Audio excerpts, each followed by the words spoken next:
Hi everyone, I'm Heidi. I'm Ollie. I'm Regan, and our project is LAL01, Oral, Digital, and Material Histories of Colombian Surfing. Blow, neckties, violence, narcos, human trafficking, Pablo Escobar. These are what come to mind for the typical person when they think of Colombia. So this quote from a family surf blog we read hints at how preconceived notions about Colombia shape tourism, an idea we will further explore in this presentation. And here are some question things and goals for our presentation. We have two questions, one being, how did surfing become an avenue for social transformation in Colombia? And second one is, why did this play out so differently on the Caribbean versus the Pacific coast?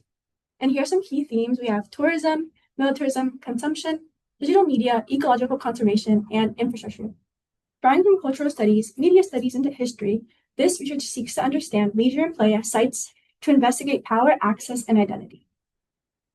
Our online research looked at three texts. First, Technology from Roger Silverstone's Why Study the Media. Technology reproduces the paradoxes of social life through media in culture, politics, and consumerism. Technological evolution shapes which media are accessible to and which messages resonate. Okay, and then we looked at the imaginaries of transnationalism in Salvadoran imaginaries, mediated identities, and cultures of consumption. This text highlights how malls, literature, journalism, and journalism create a shared identity across borders and place. Consumer cultures reflect geopolitical realities. Finally, we read Cynthia Elliot's chapter Later Travelers, Beauty Queens, and Chambermaids from Bananas, Beaches, and Bases. Making a feminist sense of international politics will explore how the tourist industry heavily relies on gender labor of women, especially in the Caribbean. And then we looked at various types of sources. So our first method was textual analysis, where we looked at various types of newspapers that were either regional or national in Colombia. We looked at El Heraldo and El Tiempo. We also looked at surf magazines and tourism websites. Our visual analysis looked at e-commerce product pages. We analyzed the designs of t-shirts, bikinis, and resort wear. We did audio-visual analysis on surf documentaries, but our main source was the Instagram page at Apollo Surf Trips, including interviews with surfers about surfing in Colombia since the 70s. Private investors, governments, and nonprofits have endorsed surfing ecological and social benefits. Organizations stress sustainability and youth empowerment. Surf also acts as a hub for other tourism, drawing visitors into surfing experiences through food, music, and performance. But there's a contrast. The Caribbean is more commercialized while the Pacific is more isolated. At the same time, there are competing visions from within the surf community about transparency and the National Federation. The government tends to prioritize coastal infrastructure and economic growth based on tourism. This tension will shape the future of surf along both coasts. Surfing as a solution refers to the embrace of the sport by various public and private actors to enact social and environmental change, youth development, poverty relief, and recycling. Social media interviews revealed that surfing was stigmatized to and linked to drug use in the 80s. But we see a change in how people view surfing. Dolor Barbano, a Colombian surfer, notes that by 1995, he started to see scholarships and funded youth opportunities. A Guardian article, Waste as Value, talks about a program put on by Amigos de Mar, or Friends of the Sea, which gives surfing lessons in exchange for garbage cleanups on the beach, recycling found plastic into surfboard fins. Many similar organizations provide opportunities to children who have never surfed. Fundación Sinumar and Coast to Coast provide surf-centered after-school programming in San Bernardo del Viento. The founder of Coast to Coast says, quote, "After decades of violence, Colombia is entering a time of reparations, and surfing is being looked at as a method of peace building and youth empowerment for resilient young souls." End quote. Additionally, Hugo Chalela runs a Cartagena-based initiative called Brigada Una Hora. In the Pacific, the Fundación Buen Punto funds local surf clubs. The abundance of these social programs signals that surfing is no longer considered a dirty subculture, but it's instead a mainstream call to action for community youth development. Even professional athletes support this narrative of surfing as a way to change the world, with Colombian-American surfer Izzy Gomez as an international representation of these initiatives, competing for Colombia. She says, quote, "This is opening the door for the next generation. There's a whole crew of kids who are loving surfing and skating in Colombia," end quote. We also see adaptive surfing becoming a focus for Colombia, with certain Colombian parasurfers like Freddy Marimon as a star reference in international and regional media celebrating accessible surfing initiatives. And now I'd like to talk about surfing as a tourism and industry booster. So media often frames surfing as a promise for tourism because it often hooks visitors in. For example, a 2018 article from Surfline states, quote, El cielo es el límite cuando se habla de lo que se puede descubrir en Colombia, end quote, which means the sky is the limit when talking about what you can discover in Colombia. Many government officials in Colombia actually express their excitement about hosting these events in their country because they allow surfers to explore their culture through food, music, and entertainment. Furthermore, we noted an appeal to a sense of danger as a highlight for surf tourism. Surfing in itself is already an extreme and high risk sport, so this strategy was often common in the media. For example, we watched a documentary called El Cartel del Surf, whose title references Colombia's history of narco trafficking. A blog by FamilyBeachTravel.com says, quote, the locals could only describe life in Colombia in the 80s and 90s as a nightmare. You are not supposed to surf there, end quote.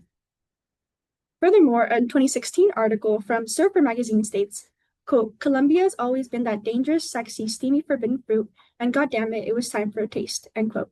So this surf journalist makes danger exciting in his travel narrative. However, the paradox is that although Colombia is exciting and enticing, it is also violent, torn apart, and dangerous. For example, we have a guide here on the screen, which shows the positives and negatives of surfing in Colombia, which positives include like saying it's cheap, it's colorful, and it's exotic, which are all pros, but a major con is the quote, FARC kidnapping factor, end quote. So you see this contrast between paradise and peril, which is common across media about the Pacific region. We also noticed how the surfboard is an emblem in selling beachwear commodities. So here we have the Mala Hora Society t-shirt line, which features a shirt here. It has a surfboard on the back with a quote saying, waves built the society. So we see how surfing is mobilized as a selling point for tourism, adventure, and even fashion commodities. The Caribbean coast has been a hotspot for tourists, cultural experiences, and historical sites. All of these factors make it the central of the surf industry in Colombia. So almost all of the podcasts and news have talked about the origins of modern surfing in Colombia, referring to Eggshan Moore, who arrived in Colombia in 1974. He was referred to as U.S. born.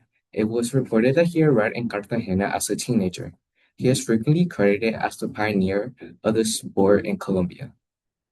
Sergio Navarro, another well-known Colombian surfer, also highlights Cartagena as the entry point. In the 80s and 90s, surfers recalled that the paramilitary violence shaped this region and made it difficult to access. Surfer Daniel Osmos notes that many people will not go to the beach because there was a high risk of being kidnapped or killed.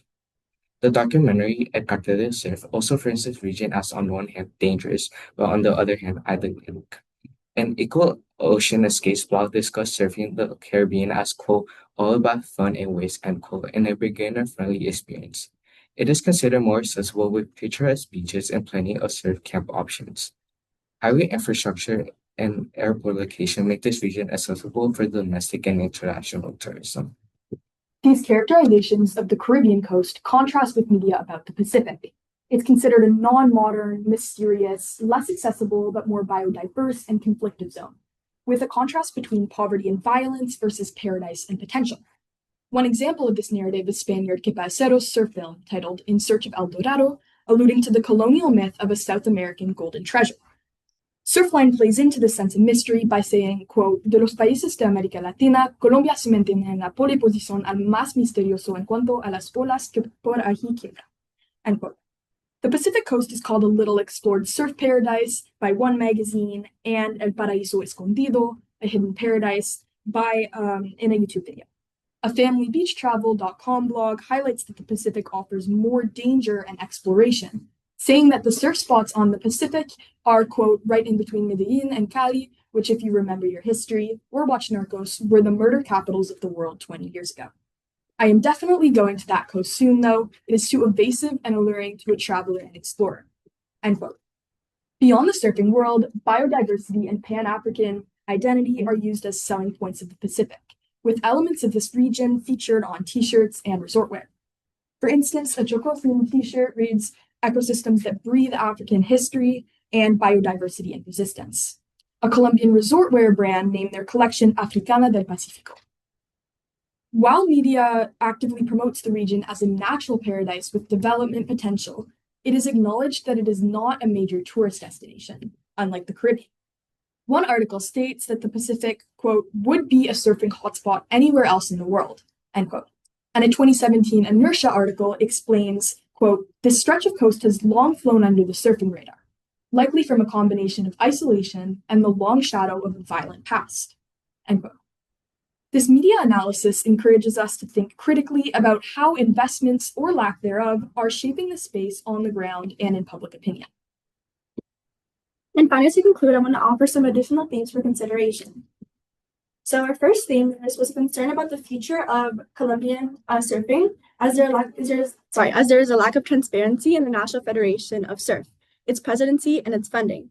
Additionally, we noted a diaspora of Colombian surfers who were born in Colombia, but they go off to surf and live and start businesses elsewhere, such as Australia, the US, Indonesia, and Brazil. Many surfers also rely on these countries to acquire surfboards and other materials. Another frame is surfing as a lifestyle, a way of life that connects one to nature and also encourages sustainability. And finally, we noted the discussion of infrastructure projects like coastal highways, as built environments continue to shape the inequitable and uneven flows of people and goods. Future research, oral history interviews with Colombian surfers and key archaeological sites in Colombia will further enrich this project with local magazines, publications, and film pictures. Another possible direction is to go beyond the national framework and look at how Colombian surfers have built relationships across borders. And finally, as artificial wave pool projects pop up across Latin America, it will be crucial to study how these projects impact surf tourism. So here's our bibliography with some of the many sources we referenced during our 8 weeks of research. So thank you so much for listening. Does anyone have any questions?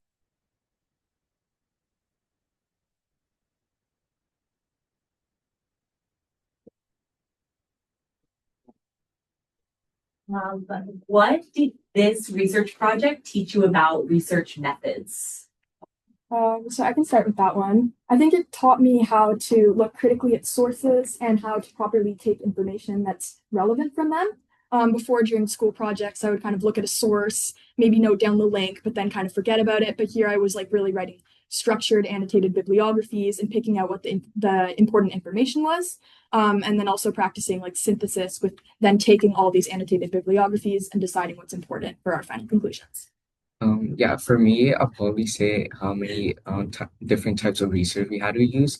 Like we said in our project, from podcast movies to archival sites, we used it all in this project. I think for me, the most important part was looking through like interviews and learning through the oral history. It was definitely a lot of fun to listen to all the interviews and pick out like the key parts of an interview and analyze that for our project.